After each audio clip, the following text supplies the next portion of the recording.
impressive. Yes, impressive.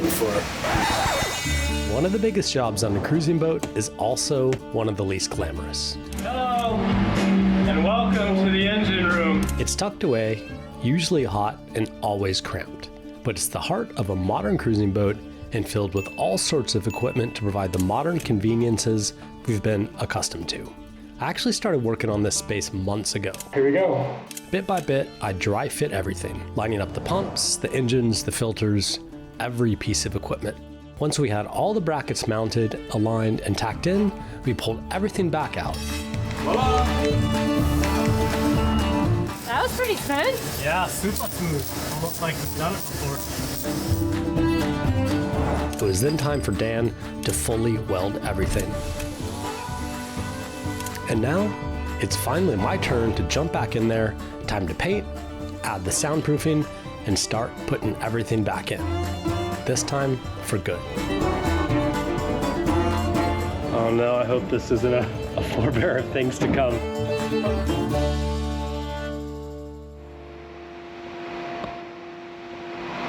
Brian has been in the engine room all day. It's getting hot in here, huh? Oh my God, Cass. It is definitely heating up. What's going on here? This is Total Boat fairing compound, and it's actually meant for another purpose, but the reason I use it is because it's very easy to use, it's very easy to work with, and it's pretty light, and it's a really good filler.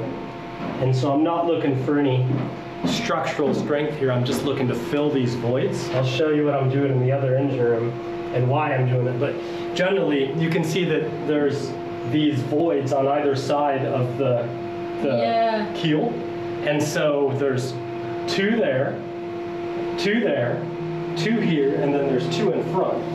So there's a total of 8 spaces, and they're all individual. And so when I looked at this, I was like just imagining this filling up with like oil and dirt and salt water too, right? And it's a very narrow area, and you can't fill a bilge pump in here. And so I was just like, tell you what, I'll just see if I can fill it with this Total Boat fairing compound.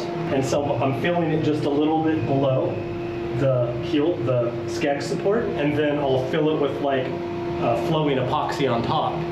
So the top will turn out like very smooth, and it'll be level, and I think it'll be a good surface for me then to put one bilge pump. And once I get these all to the same height, then I can put holes here and here, and then I can put the bilge pump in one place, and then. So you're basically making a floor. I'm basically making a floor with filler. Yeah. Because it's the easiest, most. Yeah.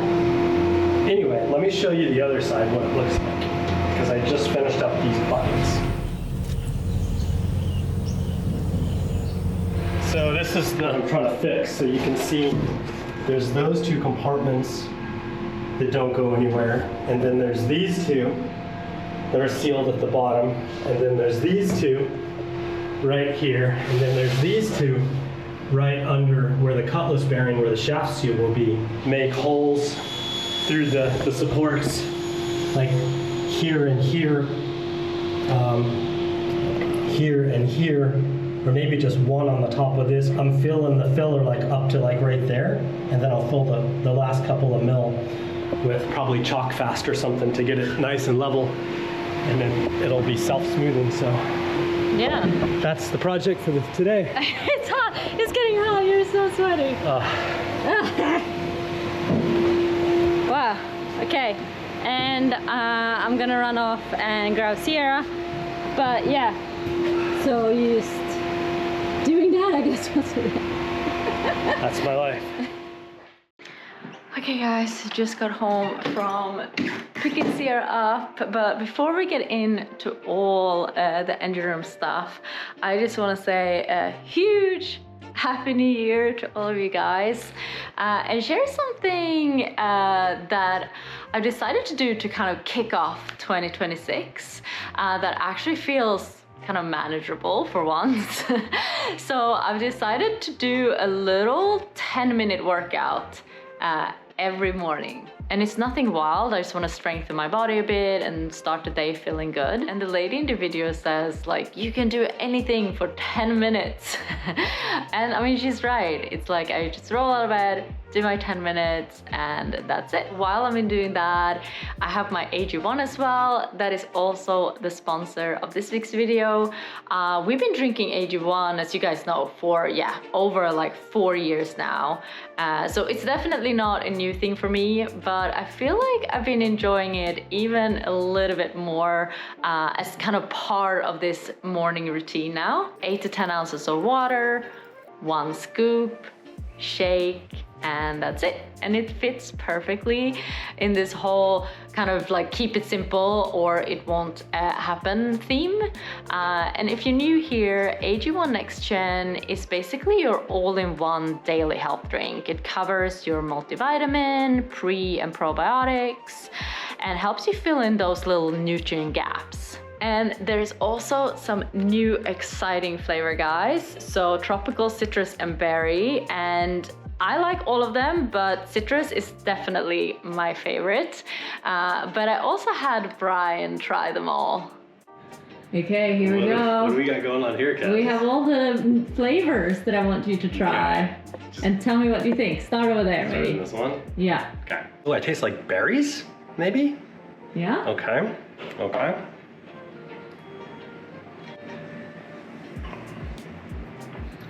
What is that flavor? Like a tropical fruit, kind of, maybe? Yeah. And this one.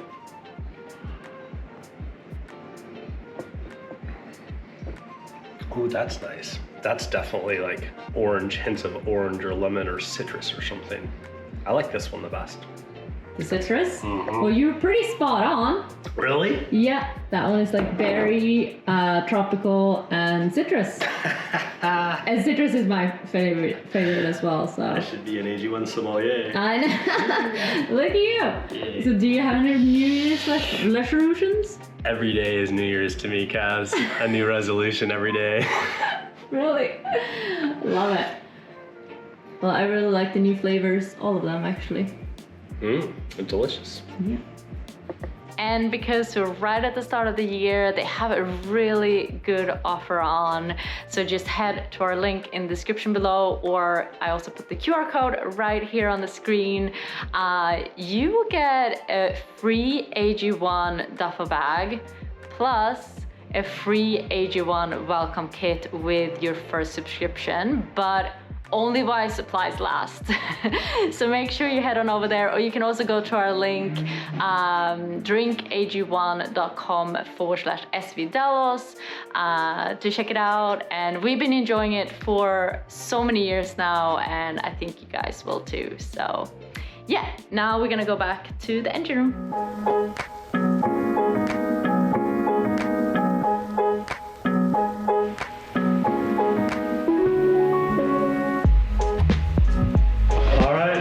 It cured overnight, and now I'm gonna just sand off the little messes I made, which should be pretty quick. I had the filler up to the height that I wanted, and when it cured fully, it was time to hit a few spots with the Orbi and 40 grit paper.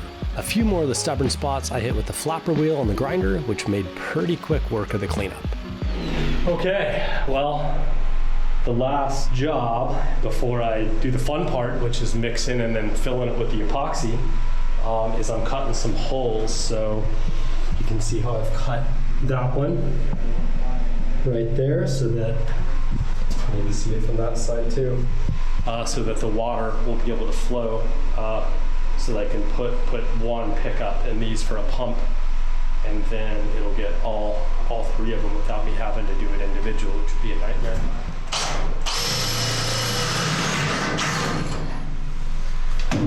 There we go.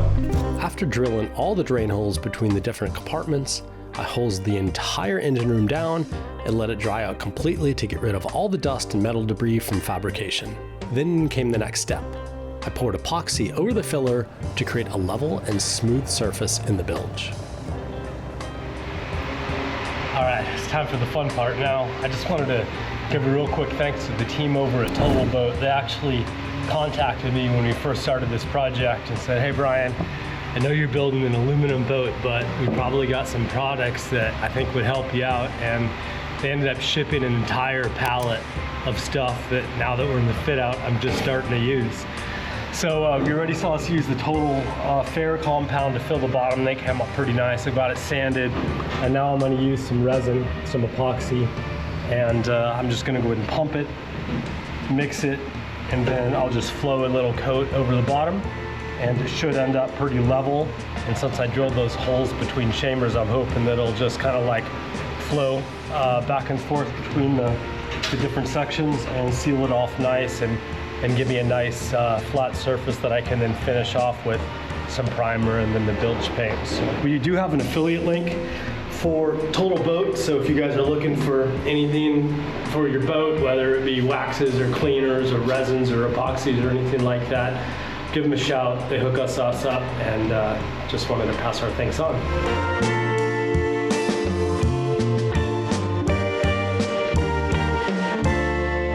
Okay, that looks real nice. Here's how it turned out. So it should be a nice, level, flat floor. I think these are the sort of things that sometimes get missed on boats, and then you end up with like some corner of a build somewhere that's got a bunch of shitty, dirty water in it that you can never seem to get out. So hopefully I'll be able to avoid that. But next steps are I just gotta let this dry. So I'll probably close up these rooms for the day and then check it out on Monday. It's Fun Shirt Friday. That's how you know it's Friday here in the shop. And yeah, next steps would be to clean it, alley bright it, then I've gotta dry it, then I've gotta prime it, and then I've gotta paint it. So a couple more steps, but after that, I think it'll be looking really good. And then I'll be ready to start putting in all the stuff back, which would be very exciting.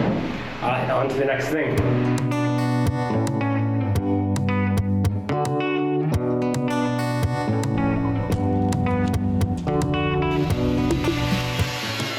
Look at that pump, Dan. That is I think I've seen a marine water pump that big, to be honest with you. It's a normal size pump, but it's got a giant accumulator tank on it. Nice, isn't it? Anyway, that's the beautiful water pump. And you're fitting the water heater down there. Yeah. Oh, yeah! Yes, see, we get it. Sick. That's a great place for the water heater. You just need to twist it. Just give it the old twist. Twist it. Have you ever heard of the Aussie twist? I have not, Dan. Oh, I can get it in, but I can't get it out. Oh. That's what she says. Come on. Ooh. Hey, have you ever heard of a skullet? Who? A skullet. Skullet. Sam showed me a picture of a skullet today. A skullet. It's basically like a mullet, but the skull is shaved, everything but the... Oh, right. You reckon I should rock one of them? Yes, I think that's next on your agenda. You know what I want to know? When's the aircon going in? Soon, as soon as we get windows and doors in.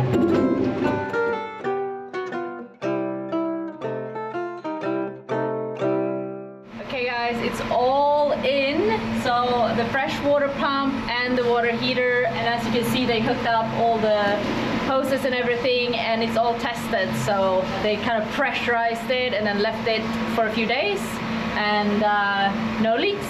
So it's awesome, and it looks really good in here. It's all tucked away, so another project ticked off the list.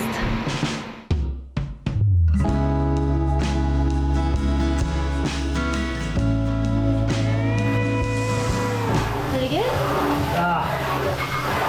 Should have worn shorts today.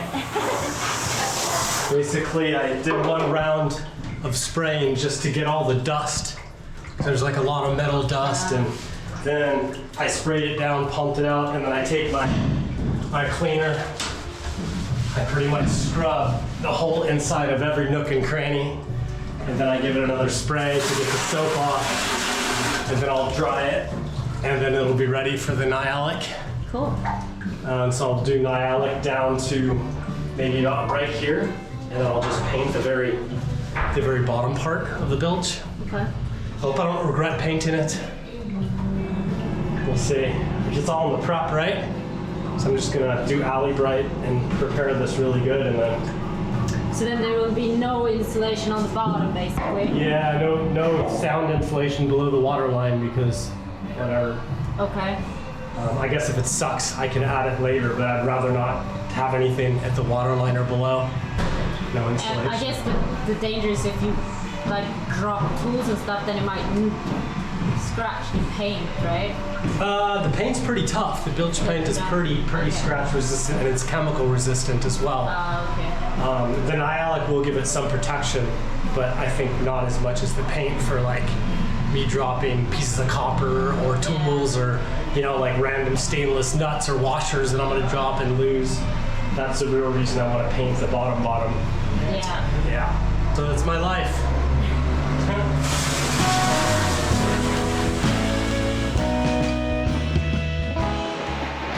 Okay, so we're on to the last step here before we do the soundproofing insulation in the engine room, and now that everything's clean and dry, I'm just giving it a coat of Nyalic to protect the aluminum that we're going to put everything over that we seal off. So I found that it's actually really easy to do with a roller. I sprayed the inside, but these big flat surfaces like this and these straight panels on the sides, I can just get with a roller. So yeah, that's about it. Here we go. That's it. You can just see how it's slightly shinier where I applied it. I think you get the idea. Well, yep, that was a solid couple of hours just to get the inside of the engine room coated. But in the end, we're one step closer. Whoa, how is it in the hot tubs? It's hot, Kaz. But yep, that's all right. How was it to spray? I didn't spray it Oh, okay. this time. I ended up using the roller. Oh. Turns out with that small roller, I can get right into every corner, and it's just perfectly the right width to get between the frames. Oh. And with the sprayer, I really had to get like into the corners, the angles, and this I can like work the edge, as you can see. Yeah. So my next step will be to tape off the bilge where I want to paint the bilge, prime it, and then paint that. What a day. What a day, huh? We've already spent 3 days down here in the engine room. Long, cramped, hot days of endless boat yoga, getting into every nook and cranny. And I still had a few more days to go. But we were making amazing progress, and it was almost time to move on to the finishing steps. Once the Nyalic fully dried, we could begin with the soundproofing insulation above the waterline and the bilge paint below. Okay, it's day 3 of this kind of multi-step process, but we're getting close. I'm beginning the painting process. I'm going to use a bilge paint, and the first step is to prime it. So you put down primer, 3 coats of primer, and then you do the bilge paint on top of that. So here we go. I've already taped this off too, so. All right, our first coat going on.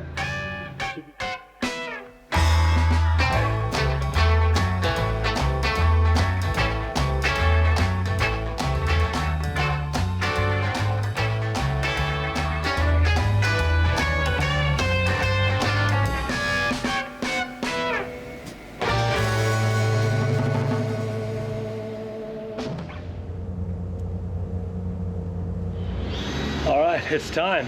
All the prep work is done. I've got on a couple of coats of primer, and now it's time for the final step, the actual paint. Painting is so funny because it's really all about prep, and then the final thing is like, okay, here we go. So this is it. We're gonna go with the white, mix her up a little bit,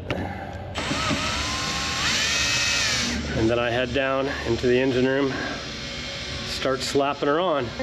Oh no, I hope this isn't a forebear of things to come, but I just messed up with the drill, and look.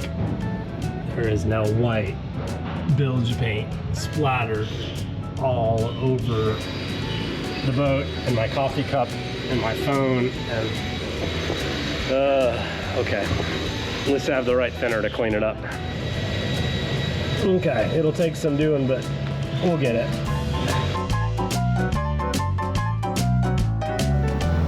So the method I found works best is I use this brush to go through all the corners, and then these little holes, like that, and then I come back over with the roller. That's it. Cool. So it'll take me a little while to get it all. The roller is quick, but it's just the painting of all the edges that takes some time. But this is where I'll be for the next couple of hours. Okay. So I'll just gonna crank up the tunes and go for it.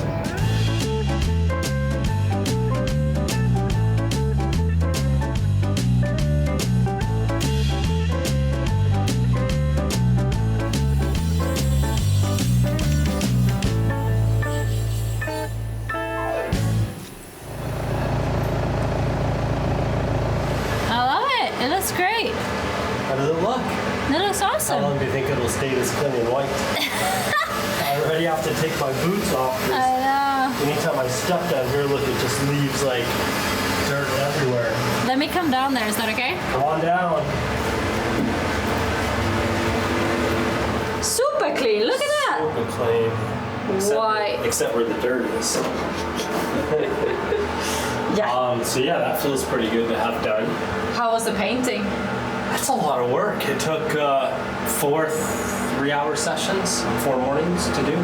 And now I've moved on. Before I can start installing stuff, which I'm super excited about, it's time to put in the soundproofing. So in the boat we did thermal insulation. It also has some sound qualities as well, but it's really good for thermal. And in the engine room, this is actually specific sound insulation from Vetus. It's a quite interesting material. It has different densities of foam. So you can see that there's this density foam, and then in the center, there's a very dense layer of foam, and then another density of foam after it, and then a sticky back. So this stuff is actually it's not super heavy, but it's also not nearly as light. It's much more dense than the insulation we used inside, which makes it good for canceling noise. And so this thick stuff I'm gonna do on anywhere where there's gonna be us or people or whatever. So for example, the thick stuff will go on this bulkhead, it'll go on this bulkhead, like all this stuff, and it'll also go on the roof because we could be in the cockpit, it'll go on the door, and then for the sides that are going out towards the water or another boat or whatever, I have this. Our neighbors. Whatever, sorry. It's not quite as thick. It's maybe half of this. Okay. So there's much more surface area on the walls, and so it'll still absorb sound, but that sound is actually going out away from the boat, not up towards us and into the cabins. So it's just a little weight savings. But it's cool stuff. So right now I'm just basically making a pattern with my cardboard cutout to follow these curves, and then I'll cut this insulation. Anyway, that's my morning project. I'm doing in here before the sun comes around the corner, because once it comes around the corner, it's beating on this, it gets crazy hot in here. Crazy hot.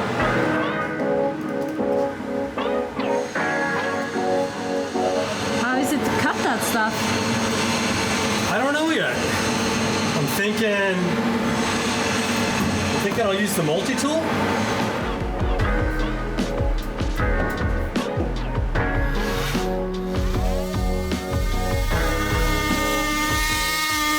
Nope, that's a huge fail. Oh, I think I need one with bigger serrations on it. okay.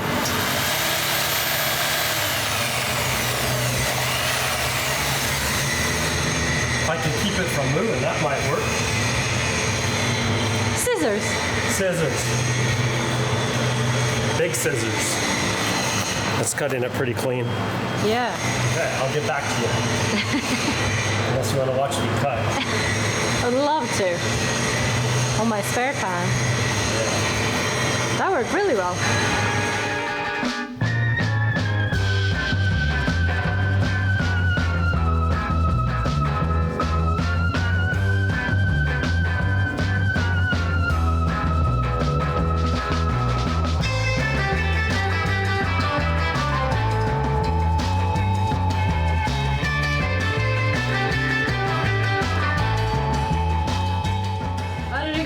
It looks great. Yeah, it's going all right. This will turn out really well. These pieces are a little bit more challenged because they're each different shapes, and Side I found that ones. when I cut this stuff with the scissors, the the bond between the outer layer and this isn't real good. So I have to re-glue that. That's what I was doing up there. And I tried the sticky back stuff on this sheet, and this sheet. This one, I took the sticky back stuff off, which was a big pain in the ass, and tried to use the glue. But I think I'm gonna stick with the sticky back stuff. It seems to be working pretty well. You just have to like push it on, and then you have to really apply a lot of pressure to get it to adhere to the foam and the stuff. And then I have the tape, so the fiberglass tape, I'll just run that covers all these seams. To clean it up a little bit. It's gonna take a lot of time. Yeah. We worked in shifts to finish cutting and taping in all the soundproofing. It was literally days of painstaking labor. But man, what a difference it makes down here. Once that was in, I could slowly start running all the hoses and dropping in all the equipment that call the engine room home. My next plan of attack was to begin installation of the fuel distribution and filtering manifold. In this time lapse of me routing hoses, you can see it in the upper left of the screen. It's a pretty important element of the propulsion system and required a bit of planning. I decided to do most of the work for this downstairs on the bench, tacking them out together, laying everything out, and then installing it, mostly finished, into the engine room. It would be a series of pumps, filters, and L valves that will allow me to run from either tank, transfer fuel while filtering it, and a few other assorted things. So let's get right into the details, and I'll explain a little bit more about it. Okay, so a few things have happened, Brian. So much has been going on. It is out of control. I don't even know where to begin. Well, look behind me, first of all. I know. That's there. Probably just come on down. Okay, and see. There's I'll been come down. so much going on. Yeah. Look around. What do you notice? Well, the insulation is all in. I know. Doesn't it look good? So the whole thing is done. So we did. Yeah, so what was the last thing we filmed? I think the last thing we filmed was me doing this bulkhead. Yes. And so we did 50 mil on this. And then it's a little bit thinner on the sides because I wanted to save some weight, and the sound is going to go out away from the boat, but it should still be pretty good. It's still 30 millimeters of soundproofing, and we have 50 millimeters on the roof as well. Cool. We ran out of this stuff and went to, so we've got two different kinds going on, but Oh, like colors. yeah, it's just one is the aluminum face and the other one is fiberglass face. They're both, reflect heat and fire resistant and stuff. So it's basically the same thing, they just have two different colors. Yes, both from Vetus, really cool product, and you can hear the difference in here. I know, it's like crazy. Such a huge difference. What is that?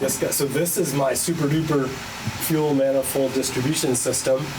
It's something I've been thinking about for a while, and I finally got some time to just put it together. I put it together on the bench downstairs, and it's based on this madness drawing right here. There's two versions, the top version and the bottom version, and then my test cases are down here for what I wanted to accomplish, which is probably the important stuff. So the idea is that I want to be able to run the engine from either tank. So run from port or run from starboard tank. And when you're dealing with a diesel engine, it has fuel coming from the tank to the engine. It uses some of the fuel, and the great majority of the fuel gets put back and returned to the tank. So you have a feed and a return line. And so what I wanted to do was build a system that I could run the engine off of either tank. So here I have my fuel feed. So if I want to run the engine off of port, I go like this. Or actually, that's starboard, and that is port. So these are L valves, so I can select which tank. And then I wanted to be able to not only run off of either tank, but I wanted to be able to pump fuel back to the same tank or to an opposite tank. So imagine we get water or dirt in the fuel. I've got this fuel pump, and I've got this filter with a water separator. So if I want to, I can then put, choose, let's say, port tank like we're on, and I can set it to pump setting, and then I turn this valve to transfer instead of run, which is where it is right now, and then it'll come up, it'll run from the tank that I've chosen, through the pump, through the filter, and then I can put it back to the same tank or a different tank by choosing the return here. obviously we'll make like nice labels and stuff for this. I've got my like little tape labels here. So yeah, so we can run from either tank. We can take fuel from one tank, filter it, take water out and dirt out, and put it back in the same tank or a different tank, which is the transfer scenario. And then I wanted to be able to also prime these filters, because could you imagine with a little fuel primer how much it would take to prime these guys? So I leave everything the same. I can take from either port or starboard. I leave it to pump, and then instead of transfer, I just put it to normal run, and then I can prime the filters with this pump. And then once they're primed, I would go back to normal run. Wow. So it's a pretty interesting system. It looks very complicated. I thought you were going to say professional. No, like, I mean, it looks like, not complicated is the wrong word. It looks very It does a lot like, of things. We'll come up with some clever labels. what do you call it? Complex? Yeah, or just like fancy. Impressive. Yes, That's what I was looking impressive. for. That's what she said. Don't you dare. And these are the Airmar fuel flow sensors. So this is a very cool product from Airmar that I'm excited to use. They've sent to us. And what this will do is it measures the fuel going to the engine. And remember how I said on diesel engines, the fuel, some of it gets burned and then some of it returns to the tank? Yeah. So then we measure the fuel going to the engine, we measure the fuel coming back from the engine, and then there's a little computer box that this is all run off of a NEMA 2000 network.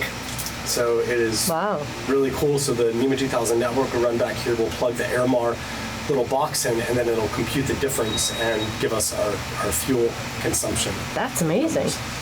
Yep. It looks really good, Brian. Thank you. And while I've been working on this, Dane's been working in the other engine room, doing all sorts of cool stuff. Cool. Should we go and take a look at that? We should. Okay, let's go.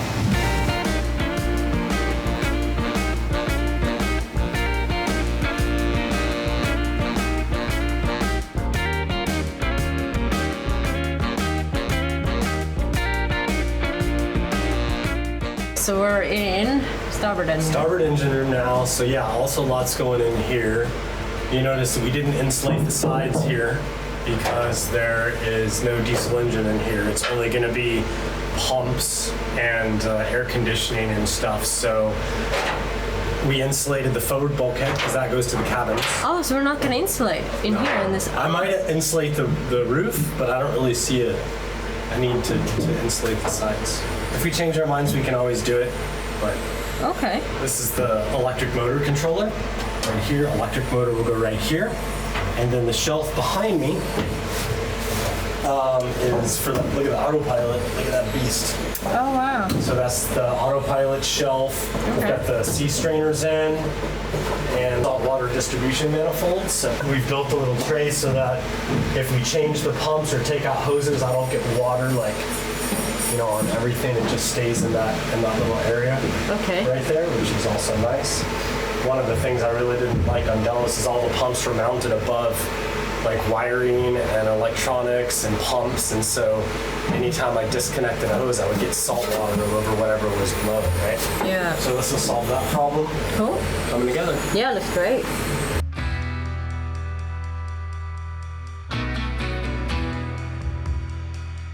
I like your shirt. Thanks.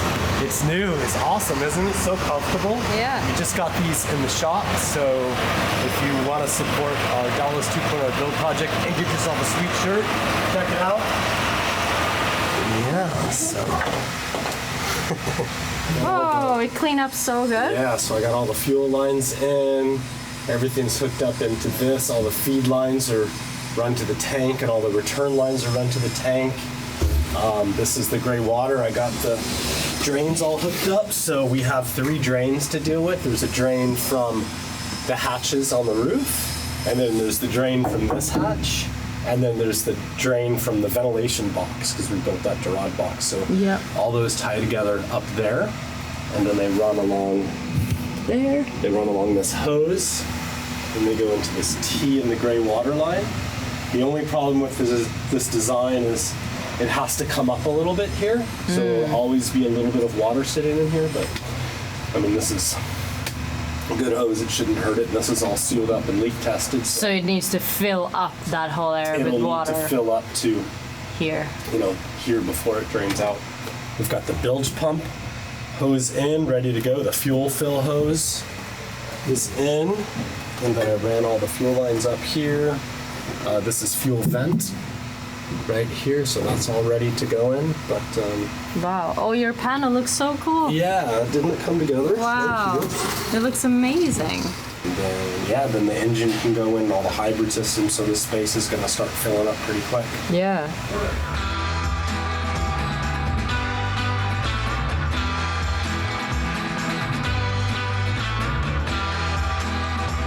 You ready?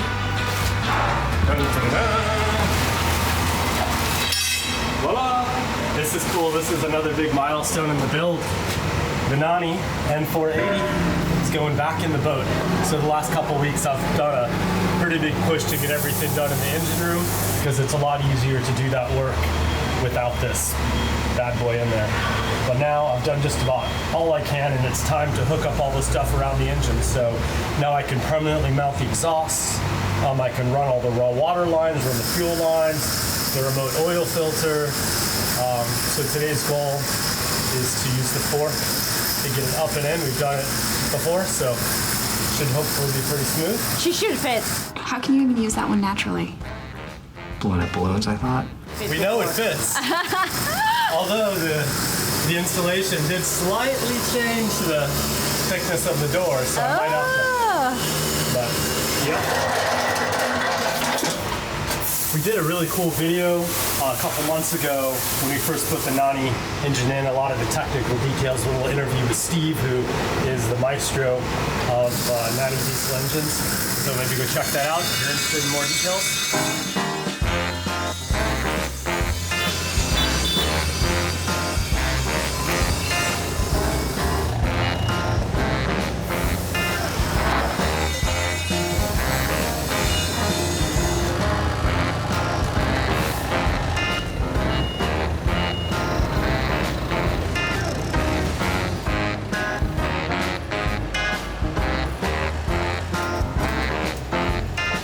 Much more.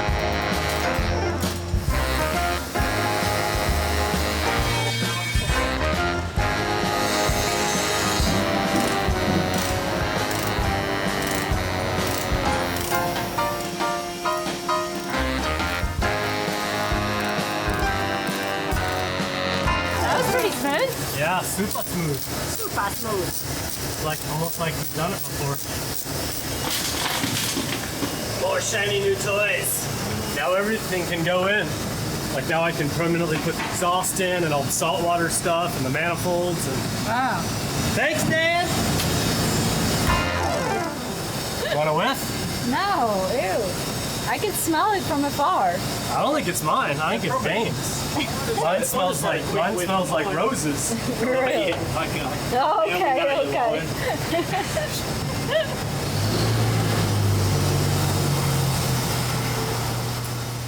Okay guys, the engine is in. Look at that. Yeah, so it went pretty smooth. It's the third time going in or out, so Yeah. I think we had it down pretty good. Only took really 20-30 minutes to drop it in here. I've got her bolted in, and so far things are going pretty smooth. My next step is to get everything aligned. Before I kind of roughly align it, but this time since it's the permanent install, I need to very accurately align it. So my first step is going to be aligning this clutch. So you can see there's a shaft right here, and this has to be perfectly aligned within a very small tolerance. I'll be using feeler gauges. I still have to put the mounts in here. And then that's it. So Cool. Can yeah, you stay see that? tuned. Lots of cool stuff coming up. It looks so good in here. I'm super proud of Brian for like all the work, and yeah, it's really cool to see it come together. So if you like the video, please give us a thumbs up, or if you have any questions, pop them in the description below. That was it for today, Friday, but we'll see you next week. Bye guys.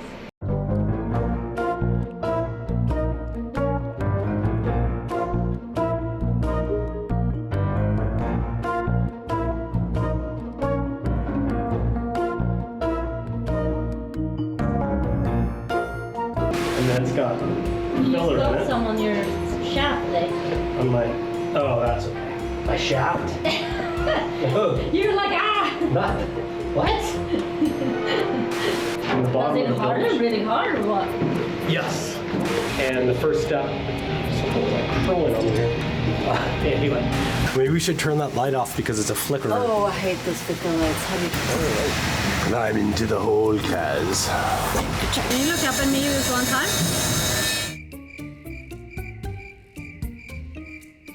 And I can, you know how the port couldn't come any far forward with that.